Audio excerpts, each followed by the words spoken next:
Welcome into another edition of The Session with Londa and David.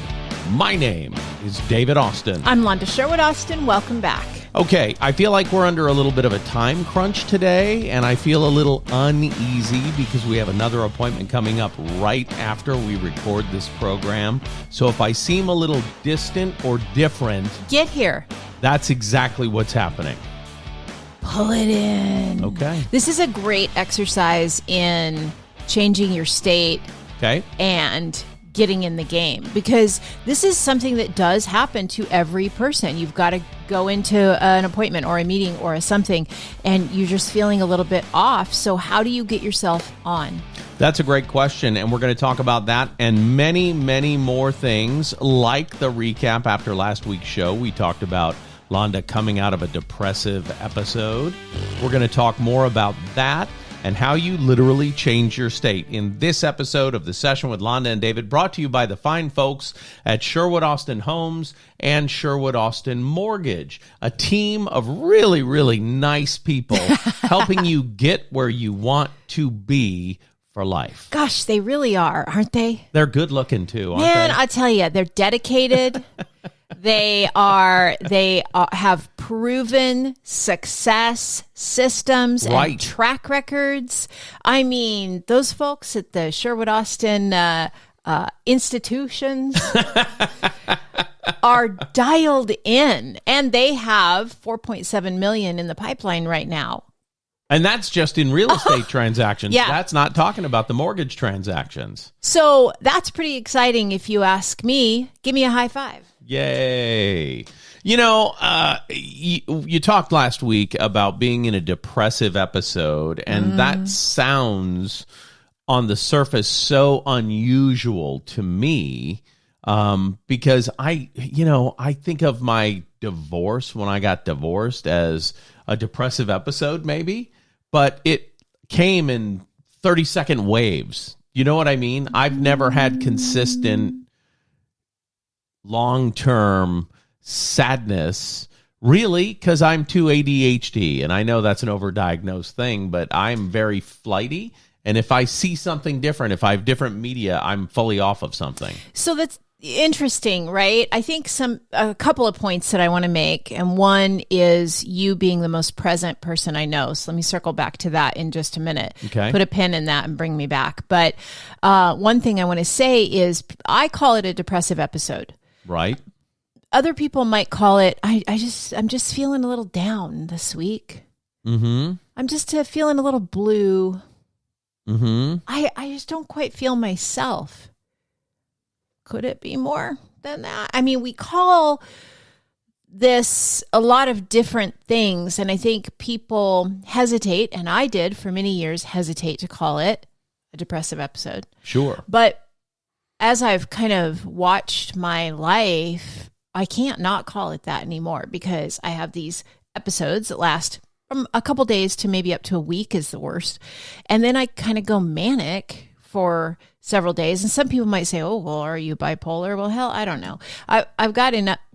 I hit a button and I don't know what I did. But anyway, David will fix that while I keep talking. I don't know. I know enough to know, this is kind of what's going on and probably what I need to do about it. I'm not going to seek out, any kind of pharmaceutical intervention, because I'm super, super sensitive to pharmaceuticals anyway. And I kind of have some strong thoughts about that. But I think that for me, it's manageable. And so I would say I call it a big scary word, but maybe other people kind of experience it and don't realize they're experiencing it. But they know that they just feel kind of down, kind of off, kind of, and maybe they call it, I'm under a lot of stress, or maybe they don't call it anything, because they're the kind of person who doesn't really stop to examine, like, why am I feeling this way? Or why am I doing this? Okay. Like, why am I every night I'm just sitting and doom scrolling on my phone for 2 hours? That's a sign. And that's kind of a new thing, right? Of checking out, Sure. right? Why do I come home, I have dinner, I sit in front of the TV until I go to bed? Is that normal or for you, or is it something else? So those kind of things that I would ask. Now, circling back to, you are the most present person I know. Mm-hmm. Okay. That's how I describe it. We were in a closing yesterday for a real estate transaction. Mm-hmm. And the closing agent was kind of poking fun at you. You guys have known each other for a long time. Yep. And I think she feels just super comfortable with you and was poking at you almost like a sister would. Right. Like a little sister brotherly, like jab, jab, jab, right hook, And so one of the things she was talking about is she said something about you made some flip comment and everybody kind of laughed, and she said, oh, he'll think about that later and think whatever. I don't remember what she said, but I said, oh, no, he won't think about it later. That's right. He didn't think about it before he said it. He won't think about it again because he is the most fully present in the moment human I know. He doesn't think about the past much. He doesn't think about the future much. He thinks about the right now, right here. That's right. Which is one reason why when somebody is spending time with you, they feel like you're so interested in what they have to say because you're super dialed into that person. If you have a business lunch, for example, Right. they walk away feeling great because you were like locked in. Yes. And so some people might, So anyway, I didn't know there was another way to be when you're one-on-one with somebody. Because you don't stop to think about like how other people see things or other people would. I mean, not that you don't. That was a huge generalization. I apologize. But, it's not your natural tendency to like really try to see things from other people's perspective. That's just you're like. I'm just trying to see things. Yeah. I'm not trying to imagine. I'm just trying to see it. I'm trying to witness it and be part of it and be in it. Yeah. Right. And I am the opposite, where I'm Right. spending a lot of time and energy thinking about, I wonder how they see that. And I wonder what they're thinking about that. And I wonder how they're perceiving that. And I wonder how, if I send this email now and then I send a follow-up text in the morning, are they going to feel like it's too much? It's not enough. It's, I'm like, I wish I was a little bit more like you in that, like, just, it seems a little more restful. Yeah. Although you get antsy too, and you have coping mechanisms for your sure. life and stress and whatever. Yeah. Right now it's disc golf. When I get antsy, I want to go do something physical. Right. I've gone through mountain biking. I've gone through hiking. I've gone through racquetball pretty competitively. Now I'm doing disc golf because it's something that's lower impact on my body. But what just came in the mail this morning, David? Pickleball stuff, pickleball paddles, because there's a pickleball organization at the community where we live. Pickleheads is what it's called. So I joined that yesterday because Joe Peterson said to me, okay, there's a pickleball league and you're going to do it. So yes, I'm going to do it. And I'm going to try. That's how I do things. I hope my elbows, which I've had tendonitis in this elbow for years, and now in this one. Right. Yay, me. Yep. So, but I figure just wear all the parts out. They can replace them now. Sure. My buddy Randy, who is a really good racquetball player and good all-around athlete, has been playing a lot of pickleball since his retirement. Yes. So I'm going to reach out to him and say, okay, you need to take me. I got my stuff. I'm ready. And just get some basics, some sensei training, right? Yeah. So I'm excited about that. Yeah. Okay. So now, let me ask you a question. Yes. How are you feeling now compared to when we started this show? The same. Really? Yes. Stressed out because I didn't have things ready and we've got somebody coming in 32 minutes. Yes, stressed out. Interesting. Mm-hmm. That's interesting that you haven't been able to shift. Oh, no. I'm in the show. I'm still, though, thinking about, okay, what are our marks? We got to hit our marks. Interesting. Yeah, it's very interesting. So it's funny that stress makes you work against your natural tendency of being fully present. Well, you could say that, but I was fully present in the conversation. And when you asked me about it, then I analyzed it. I don't do a lot of self-analysis. That's not a thing I like to spend time with. No, your analyzation skills generally are, I would say, greater than 90% of the time go toward your mortgage business. Sure.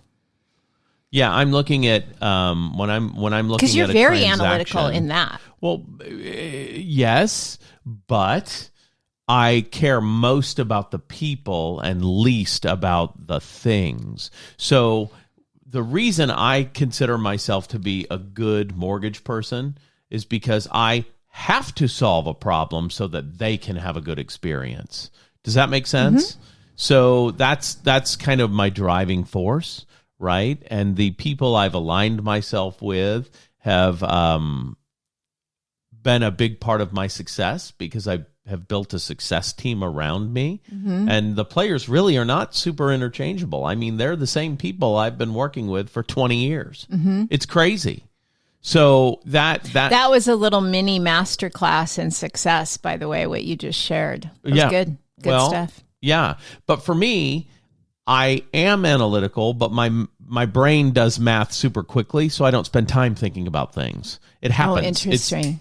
It's instant. Yeah. You know what I mean? Yeah. And that could be part of my upbringing and the kids that I surrounded myself with. And the adults. We would procrastinate in these courses that we took as a like a game? Yeah, an exercise. Like if we had to do an essay in an English class, we would wait until there was 10 minutes left in the class to all together do the essay. We would screw around for 40 minutes with 10 minutes left. Let's write the essay. And we all got great grades. But what that taught us was to be good with deadlines. So that could be why I'm thinking about what's coming up after this program, right? This is a fascinating look inside David Austin's brain. And that made me a really effective news person on the radio because stuff happens 10 minutes before you go on the air. So if you can't adjust and be ready to go with 10 minutes notice, you're going to miss stuff. Yeah, speaking of the news, geez, Louise, could we get some stability? Come on. Crazy stuff keeps happening, and I'm just trying to make a living selling listings to buyers who are scared and not making moves. Having said that, the market has come alive in this last week, and hallelujah.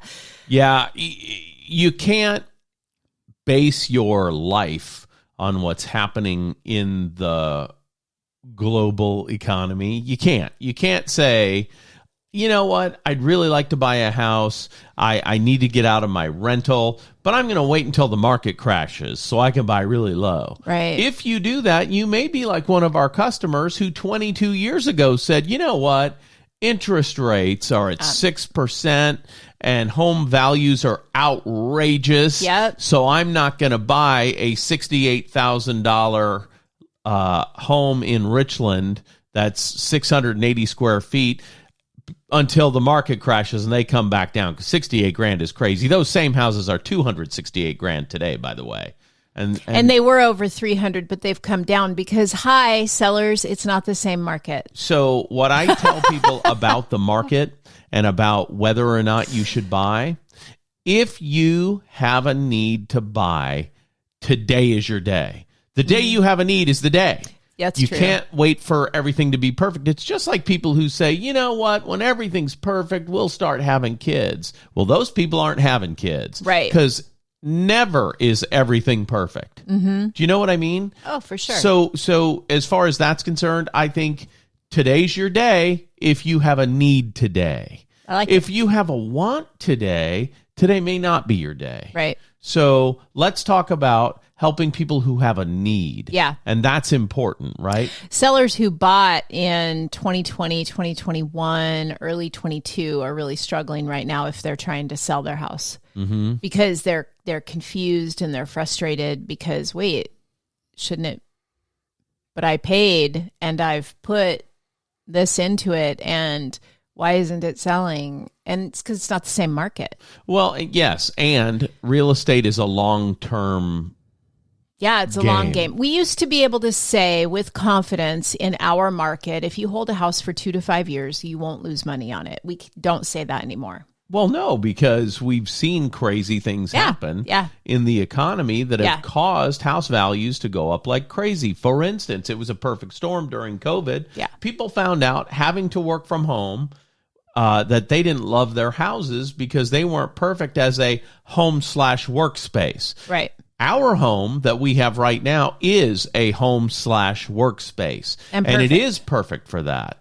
We didn't buy it during COVID, though. But the reason people did buy so many houses during COVID is because the federal government kept interest rates artificially low as a result of COVID. They were already trying to make them go back up slightly, and I think slowly over time after they did the big bailout from 2007, 8, 9, 10, right? So they were talking about, well, we'll do qualitative easing. We'll slowly back out of the bond market and rates will go up. And then, boom, worldwide lockdown. Oh, we can't do it now, though.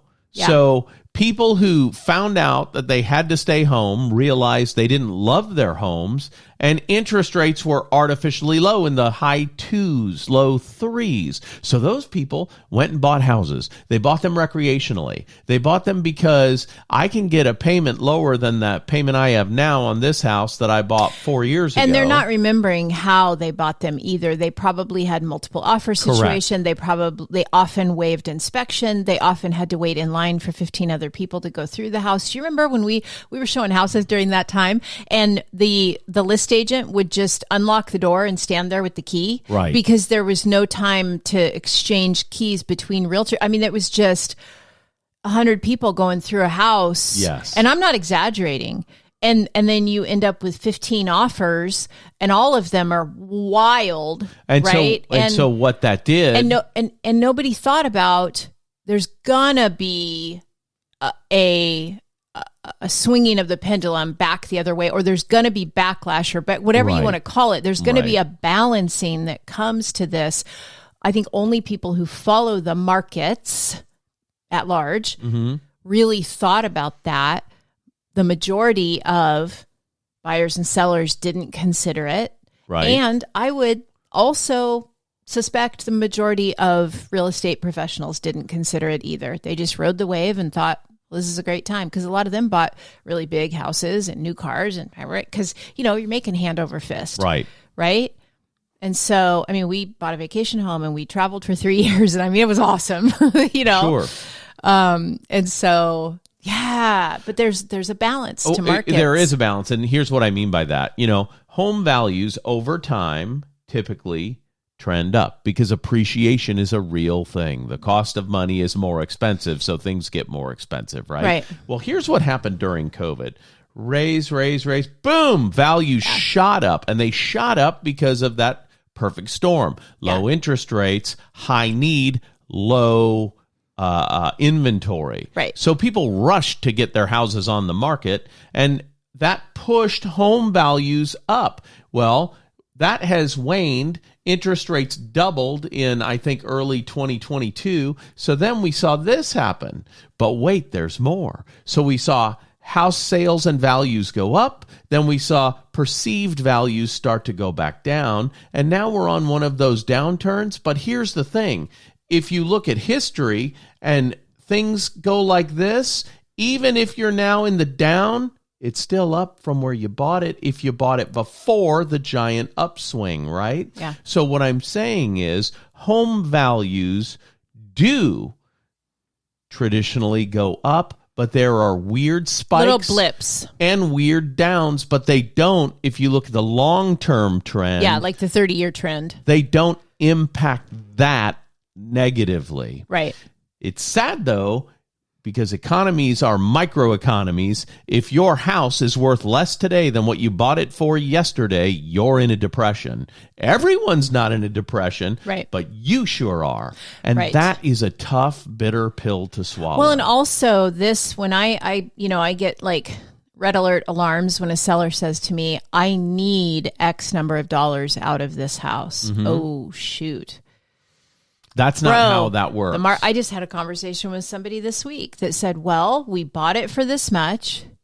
We've put this into it. We've put this into it. We've put this into it. And we want to at least get all of our money out of it. And I said, and I wish real estate worked that way, but it doesn't. I wish any investment worked that way.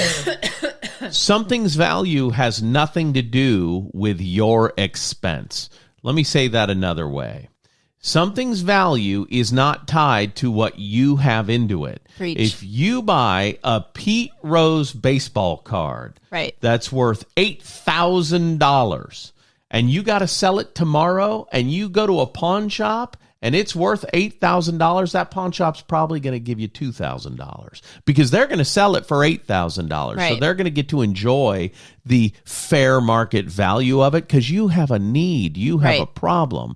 And that's just how things work. It's not about what you have into it. It's about the fair market value. Right. And so when people say to me, I just put a new air conditioner in that house, so I needed to be worth $12,000 more than it was yesterday. Well, no. Houses come with working air conditioners. A not working air conditioner lowers the value, but a perfectly working one keeps the value the same. It's interesting the way we spend a lot of time educating people because they just don't know. They don't work in it every day like we do, and so they just don't know. I've got another listing coming up next month, and I was talking to them, and they think that the square footage of this old home, and I don't want to give very many details, but this old home should be valued the same way that a new construction home right next door is, right? So if we in our old broke down home, lots of deferred maintenance and that kind of thing, right? If we have more square footage than this new construction that's coming on the market next week, then ours is worth more. Well, no, that's not the way it works. Right. So we do spend a lot of time kind of educating people, and in the process, unfortunately, gently breaking their hearts a little bit. Well, and if you're people focused and you care most about the relationship, that's where your soft skills will come in super, super handy. Yeah, it's hard for me. I kind of have gotten so soft in a way that it's hard for me to deliver the blunt truth sometimes anymore. And so I've found myself finding a balance in that now, kind of went from, hey, this is just the hard truth and that's too bad and I don't care what you think about it, to the other end of the spectrum where I'm like just trying to manage people's emotions and feelings so much that I'm not giving them everything, the reality that they need. I'm finding now in my business in this last couple of years, more balance in that, right? Where I'm like, this is the way it is. Nothing that can be done about it. I'm delivering, kind of the truth in love, that kind of concept, because I do care about the people. I care about getting them moved on from where they are to where they need and want to be. And mostly it's where they need to be right now. And it's hard. It's hard to deliver the hard truth to them. But one thing I said to you, I've said to a couple other people too, is I put myself in this mindset of like being the second realtor. Right. And what I mean by that is first realtor that gets fired because the house didn't sell, let's say, the second realtor comes in and says, well, your house is overpriced. That's why it didn't sell. Right. You got to lower it 20,000 and we got to do this and this and this. And the client goes, oh, okay. And the reality is the first realtor probably told them that too. They just weren't in a position to hear it at the time. So I'm trying more to be in that mindset of the second realtor where I'm like, cause this market calls for it. Right. It calls for painful truth. I know you have one conversation I had recently was, well, we have an appraisal from 5 years ago that's X number of dollars. Well, let me just do the math for you. 5 years ago, and it was almost 6 years ago. It was 2020. They had this appraisal done. Well, what did we just talk about earlier in the show about 2020? Right. Inflated market. Right. Plus it's 5 years old. That's it. None of that matters. Ultimately, the appraisal doesn't matter either. I mean, it does for financing, but ultimately a home is worth what a buyer is willing to pay. Right. Let me say that again. Ultimately, a home is worth what a buyer is willing to pay for it. End of story. That's right. If you, as a seller, are feeling uncomfortable because your home has, in your opinion, been on the market for too long, you are overpriced. End of story. That's right. That's it. Period. Point blank. And here's what I mean by that, because people will look at, well, but the value, your own valuation you sent me says it's worth. Yeah. On paper, it's worth, right? Yes. But in reality, if buyers aren't coming through the door, scheduling showings, coming to your open houses, right, the home's price is not enticing enough to bring people in the door. Right. That's right. So you either have to wait the amount of time to find the one person who's willing to pay that amount, or the market shifts and now it is, or whatever, or you have to change the money. So you change your time expectation or you change the money expectation. Right. That's right. Bottom line. Well, and let me tell you something. Some people will have a meeting with a realtor and find out that their house is worth $30,000 less than their magic number. And if that is their magic number, and those people don't have a need to sell, they shouldn't sell. Right. They should keep it and hope for appreciation, which is systematic and historic. So it'll take time, but ultimately it'll get to the value number that you want. But then you might lose some purchase power on the other side as well. And so what you need to do is figure out what's more valuable, your today purchase power versus your sales price, or your future purchase power versus your sales price. Because if you wait another 6 months to get that $30,000, guess what happened to the rest of the market? It went up $30,000 too. That's a really good point. So those are things you need to think about, which brings me back to my initial statement. The best time to buy is when you have a need. If you need to buy, today's your day. Yeah. If great. you don't need to buy, don't buy today. It's that simple. We had a realtor once say to us, "Hey, David, how do I convince my clients now's the best time to buy?" And the answer is you don't. The best time to buy is based on their life circumstances, not the market. And that's all I have to say about that. Well, I think that wraps it up. I don't know how to finish that. I think you just did. I don't mean to be so pointed in my delivery, but I do have a lot of stuff happening at the same time. And here's one detail that might be interesting just for our local market. We, in the month of March, this is April, we're coming to the end of it, but in the month of March, we had about 1/4 the closings, sold properties that we had the year before in the month of March, and the year before wasn't great either.